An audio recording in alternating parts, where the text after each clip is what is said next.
So here's an interesting and peculiar little bit of serendipity that's just happened to me. I was out walking on Colmus Hill and I saw sheep's wool snagged on thorn bushes. I've actually also seen sheep's wool snagged on barbed wire fences around the place. So I was thinking I might collect up some of that sheep's wool and do some needle felting.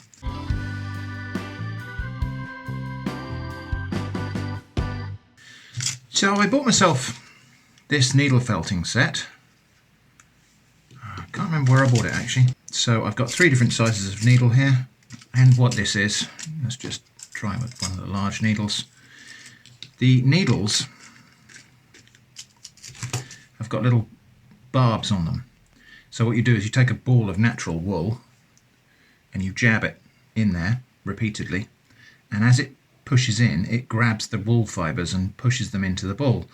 Wool fibres will lock together. Actually, we'll have a look at why that is in a moment.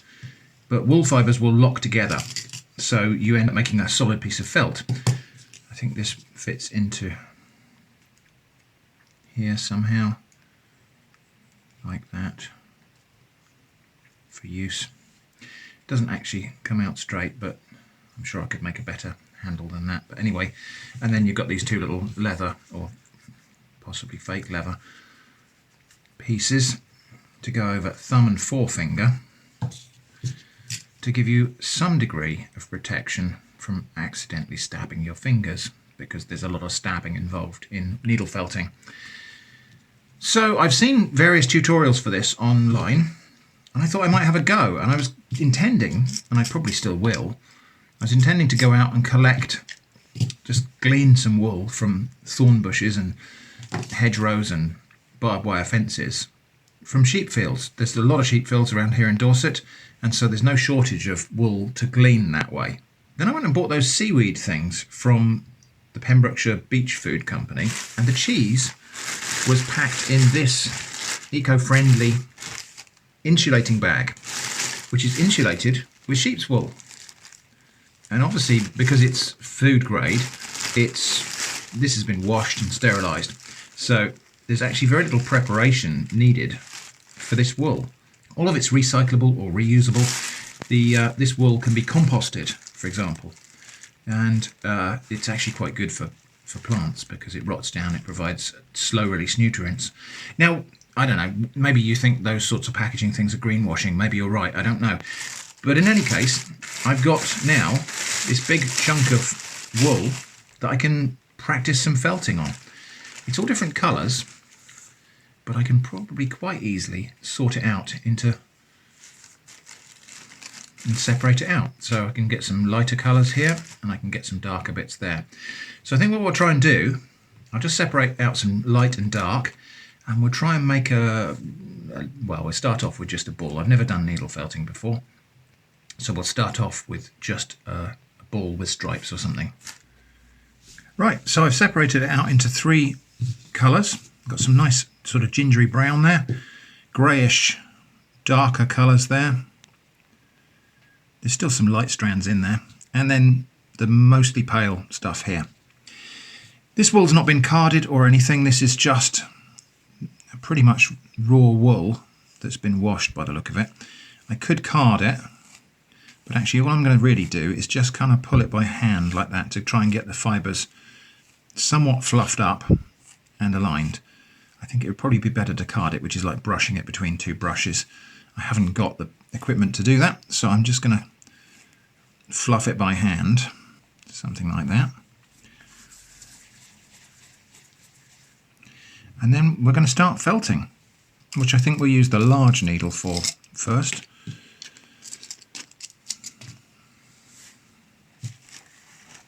You know, as if I know what I'm doing here, really.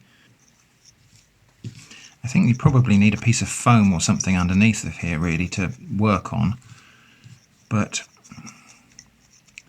I'm just going to see how far I can get with just holding it in my fingers. I have already stabbed myself because I had my finger under there. I've already stabbed myself in that finger once, so keeping those fingers clear out the way now.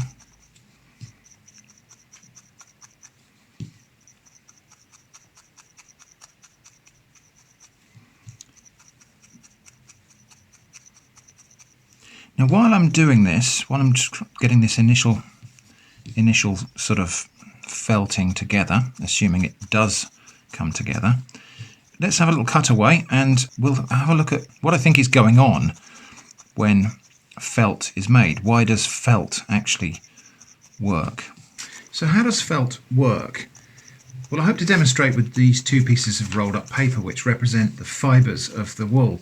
If you look at wool under a microscope, you can see that rather than just being a smooth fibre, it's got lots of little scales or barbs that sort of stick out of it, little flakes that all stick out in the same direction.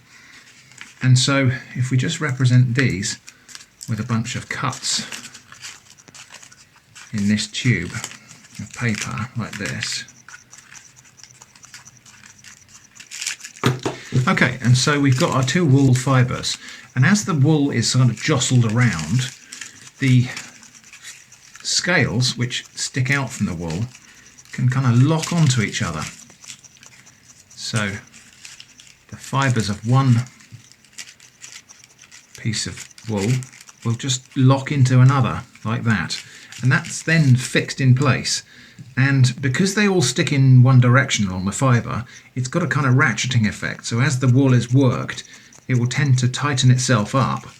So that one there might be locked into there, but if this fibre is pushed that way and then pulled again, it locks on the next little bit, and so on. So the fibres tend to kind of ratchet onto each, kind of lock onto each other in their opposing scales, because the threads won't all be going the same direction. They will happen to cross and oppose, and the little scales lock against each other, and any kind of motion tends to lock it further. This is why wool tends to shrink in a hot washing machine, because when it's hot, those fibres open up and all the little scales splay out, especially in the presence of alkali, and then as the machine is agitating things to wash it, all the little fibres are moving around and your wool garment shrinks because it's felting.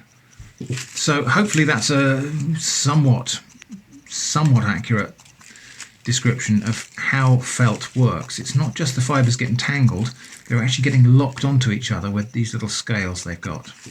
So you can see this is working. It's slower than I thought it was going to be, but you can definitely see that when that needle jabs in there, it's grabbing wool fibres and pushing them into the middle of the ball. This wool is quite coarse, and I think probably the lack of carding is going to give it an interesting texture. And it would be tempting to go all the way and try and make a model of a sheep or something like that to start with, but I'm nowhere near that level of competence with this craft. So I think the thing to do is start with something simple, which is just going to be a round ball. I'm going to put some stripes on it. And really all I'm doing here is anytime there's a bit sticking out like that, I just focus the jabby jab on that and get that pushed in. And I don't know whether what I'm doing is right here, but I have discovered that what seems to work is ever so slightly sideways pressure on the needle as it goes in. You need to be careful because they do snap, but it seems like actually, rather than just quickly jabbing in and out, that actually jabbing and kind of smearing the wool into itself seems to work a little bit better. Okay, well, I've made a little ball of wool, and that is fairly sort of coherent and one piece. I'm now going to try and put some stripes on it. This might all go horribly wrong, but what I'm going to try and do here is, using the darker wool, I'm just going to kind of by hand spin out a bit of it like this into a thread.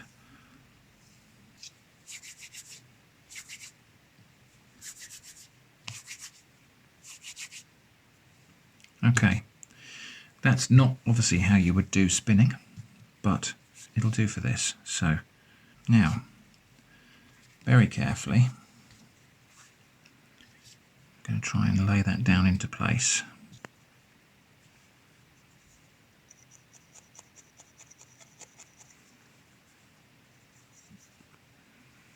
what's important here is I'm just kind of making this up as I go along. So if you're an inexperienced needle felter, you might be watching this right now and tearing your hair out. But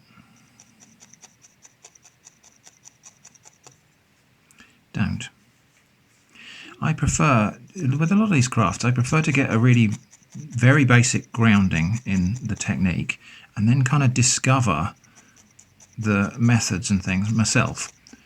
So rather than go and have all of this taught to me, I would actually much rather just fumble my way through it and see where we get to. Because, you know, I can always go back and consult the experts after I've had a go. It's not like this is, it's not like heart surgery or something where someone's going to die if I get this wrong.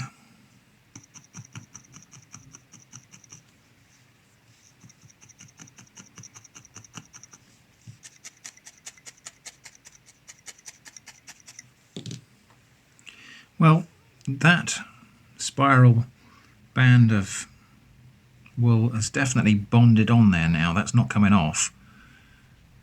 I wouldn't have said that's the neatest and tidiest thing, but for my first piece of wool needle felting, I'm not unhappy with that. So experienced needle felters, do feel free to chime in and tell me if you're horrified by what you see me doing. Tell me if you're amused to watch me fumbling to discover something that you already know. Or, you know, maybe encourage me with some gentle advice. Or if I do happen to have stumbled across something which was a proper technique, then that's also something interesting to talk about, I suppose, isn't it? Anyway, so there we go. That's quite soft and it feels almost like it's hollow. So that could be a thing as well. Is there a common problem in needle felting where you end up accidentally making things that are hollow? Is that a thing? Is that because I'm not plunging the needle in far enough? Is it maybe because I'm not squeezing enough? Or maybe it's because my wool is too coarse or some other factor. Do let me know if you know the answer. So there it is with the darker wool kind of bonded on. It's coming together. I'm not unhappy with that. You know, got to set my expectations at a reasonable level here. So anyway, we'll see. Right, I'm going to put this gingery brown colour on top in the middle there now. So I think I need to spin it a little bit thinner because I still want to be able to see the lighter colour as well. Right, let's just tack this on while we go.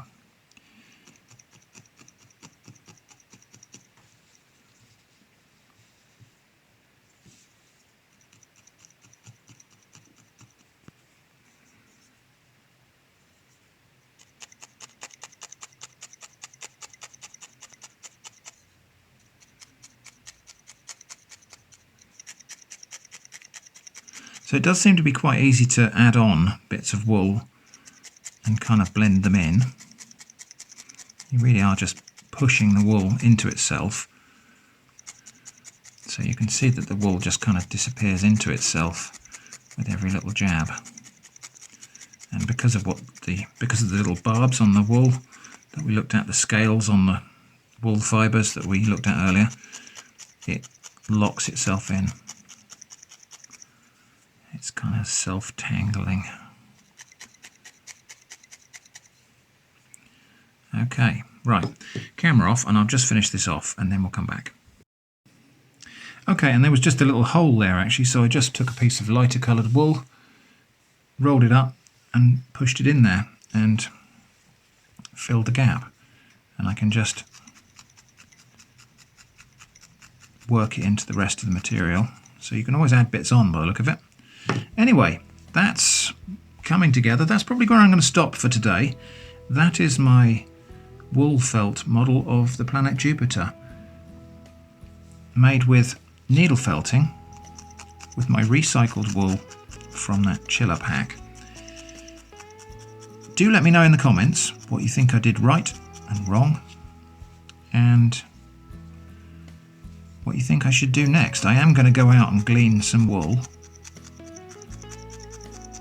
and have a go at using that. I imagine that will need a bit of a wash first as well, because it will be quite greasy and dirty, but that's the plan. Anyway, so that's my first attempt at wool felting. Not a complete disaster, so I will probably have another go with this in future.